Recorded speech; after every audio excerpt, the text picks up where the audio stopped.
அப்படியே தொடர்ந்து இருந்தீங்கன்னா இந்த பாயிண்ட்ல அது 12 மடங்காகி நீங்க போட்ட 1,00,000 12 இதுலேருந்து என்ன தெரியுது, ஸ்டாக் மார்க்கெட்டில் லாங் டேர்ம் இன்வெஸ்ட் பண்ணிங்கன்னா நிஃப்டி 50 டாப் இந்தியாவோட 50 கம்பெனிஸ் தான் நிஃப்டி 50ன்பாங்க.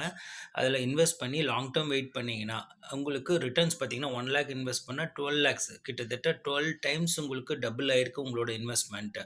ஸோ இதுலேருந்து என்ன தெரியுதுன்னா, நம்ம லாங் டேர்ம் இன்வெஸ்ட் பண்ணணும், நல்ல ஃபண்டு சூஸ் பண்ணணும். அப்படின்னா டேரெக்டாக நம்மளே ஷேர் மார்க்கெட்டில் இன்வெஸ்ட் பண்ணலாம். யார் லாஸ் பண்ணுறாங்க அப்படின்னு பார்த்தீங்கன்னா, இன்றைக்கே போட்டு இன்றைக்கே சம்பாதிக்கணும் அப்படின்ட்டு இன்ட்ராடே நிறைய பேர் ப்ராப்பராக அனலைஸ் இல்லாமல் பண்ணுறவங்க கொஞ்சம் லாஸ் பண்ணுறாங்க.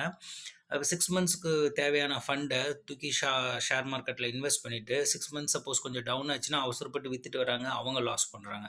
ஸோ கரெக்டான ஃபண்ட் அனலைஸ் பண்ணி லாங் டேர்ம் வெயிட் பண்ணிங்கன்னா ரியலி சூப்பர் ப்ராஃபிட். கொஞ்சம் அனலைஸ் இல்லாதவங்க மியூச்சுவல் ஃபண்டில் லம்சமாக போங்க, கிவ்ஸ் பெட்டர் ரிட்டர்ன். தேங்க்யூ.